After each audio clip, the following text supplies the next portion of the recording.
दूसरे मुल्क में जाके, मुसलमान मुल्क में जाके मंदिर का इफ्तिताह करना, एंड देन सेकंड जो है वो ये बंदे जो छुड़वा लेना है।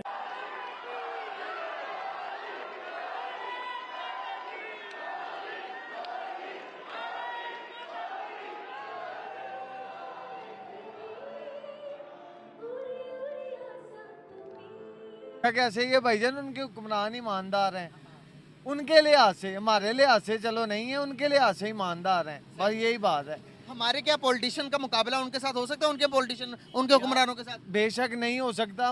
इंडिया में सिर्फ इलेक्शंस की बात तो नहीं है, इलेक्शन से पहले भी काफी टाइम पहले से जो है वो हम देख रहे हैं कि कुछ ना कुछ प्रोग्रेस जो है बहुत अच्छी तरीके से भारत कर रहा है, चाहे इकोनॉमी। फरवरी को इंडिया के प्राइम मिनिस्टर यहाँ अबू धाबी में आ रहे हैं, शेख ज़ायद इंटरनेशनल जो क्रिकेट स्टेडियम है वहां पे, और बहुत बड़ा इवेंट होने वाला है। प्राइम मिनिस्टर मोदी पहुंचे हैं मिडल ईस्ट यूएई, जहां पे कहा जा रहा है कि वो अपने जो ग्लोबल मसल्स हैं वो फ्लेक्स कर रहे हैं, और जो वहां पे एक बाप्स मंदिर जो है, एक अथॉरिटी है जिनके तहत एक मंदिर जो है वो बनाया गया है, नरेंद्र मोदी साहब उसका इफ्तिताह करने वहां पहुंच गए हैं। मैं ये समझता हूँ कि अबू धाबी या दुबई या यूएई की हिस्ट्री का सबसे बड़ा इंडियन कम्युनिटी का इवेंट है, जिसमें 2, 4, 5 हजार नहीं बल्कि 60,000 के करीब जो इंडियंस हैं मौजूद होंगे। इंडिया के प्राइम मिनिस्टर भी मौजूद होंगे। अब ये 1 लाख से ऊपर लोगों को जो है अपॉइंटमेंट लेटर्स दिए जा रहे हैं, तो कहीं ना कहीं पाकिस्तान को सीखना तो पड़ेगा मेरे ख्याल है।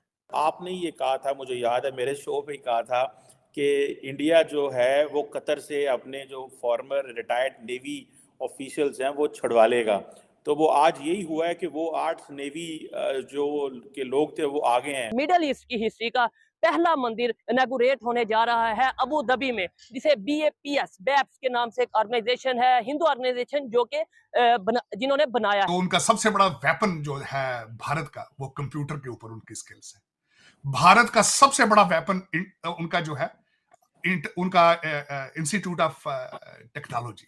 बाहर से इन्वेस्टमेंट नहीं आ रही, शायद अभी तक ये जो होती हैं रिमिटेंसेस, उसी पे पाकिस्तान का गुजारा हो रहा है। चमड़ा एक्सपोर्ट, थोड़े से कालीन एक्सपोर्ट, बस इस किस्म की बातें हैं पाकिस्तान की।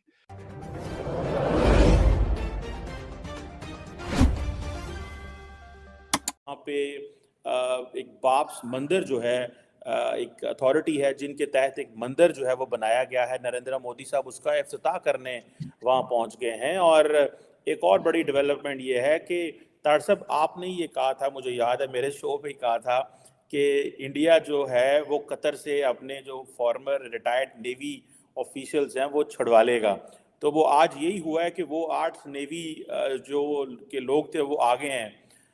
तार साहब इन दोनों इवेंट्स को कैसे देखते हैं, दूसरे मुल्क में जाके, मुसलमान मुल्क में जाके मंदिर का इफ्तिताह करना, एंड देन सेकंड जो है वो ये बंदे जो छुड़वा लेना है। How do you see these developments particularly for prime minister Modi's politics? Cheema साहब, मैं बल्कि आज ना सिर्फ इस हवाले से भी, बल्कि अपने देखने वालों से मैं आज क्रेडिट लेना चाहूंगा कि मैंने ना सिर्फ इसकी पेश गोई की थी कि कतर छोड़ेगा इन लोगों को, ऐसी कोई बड़ी बात नहीं। दूसरी ये थी कि जब मिसाइल के हवाले से आपको पता है वो जो एक खबर आई थी और बोइंग के हवाले से, तो मैंने कहा था कि ये नहीं रोक सकते, ये देंगे, ड्रोन्स भी देंगे और ये तैयारे भी देंगे। और दूसरे दिन ही खबर आ गई थी। उसकी वजह यह है कि चीमा साहब, मैं वॉशिंगटन डीसी को देख रहा हूं इस वक्त, और I am sitting in Washington DC, और मैं इन्फ्लुएंस देख रहा हूं डायस्पोरा का, भारत की इकोनॉमी का, उनकी साइंटिफिक अचीवमेंट्स का, उनके कंट्री के अंदर लॉ एंड ऑर्डर का बेहतर होना, चाइना का नीचे जाना, और ओबामा की वीक फॉरेन पॉलिसी को जब मैं देखता हूं तो मुझे इंडिया बहुत स्ट्रांग नजर आता है, बहुत स्ट्रांग है। और बाकी इसमें कोई शक नहीं है कि इस वक्त वॉशिंगटन डीसी के अंदर यहूदी लॉबी के बाद दूसरी स्ट्रांगेस्ट लॉबी, बल्कि मैं ये शायद ये भी कहने में मुबालगा राय नहीं होगी कि हो सकता है कि इंडियन लॉबी इजराइल की लॉबी, यहूदी लॉबी से भी आगे जा चुकी है। इसमें कोई शक नहीं। उसकी वाज़ेह मिसाल सामने नजर आ रही है प्रेसिडेंशियल कैंडिडेट। फिर जो उनका सबसे बड़ा वेपन जो है भारत का, वो कंप्यूटर के ऊपर उनकी स्किल्स है। भारत का सबसे बड़ा वेपन उनका जो है उनका इंस्टीट्यूट ऑफ टेक्नोलॉजी, उनका इंडियन इंस्टीट्यूट ऑफ मैनेजमेंट, ये सबसे बड़ा वेपन है इंडिया। आपको बताऊं कि ये किधर का? किधर आप बताएं, अगर ये रिक्शा आपको मिल जाए तो चलाएंगे?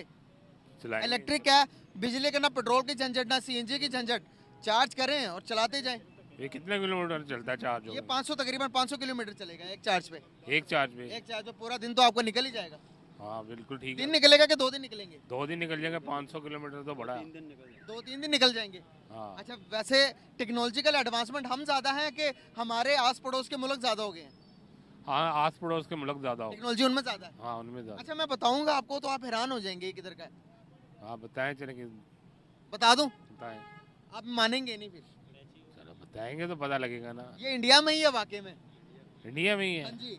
हाँ, तो यही तो हम कह रहे थे, हाँ जी। इंडिया का हो सकता है। अच्छा, मेरी एक बात बताएं कि एक टाइम में 2 मुल्क अलग हुए, आज वो उन्होंने अपनी गाड़ी इलेक्ट्रिक कर ली, उन्होंने अपनी रेलवे निज़ाम इलेक्ट्रिक कर ली, उन्होंने हर एक चीज़ को इलेक्ट्रिक कर लिया, उन्होंने सोलर पर चला रहे हैं वो सारी चीज़ें।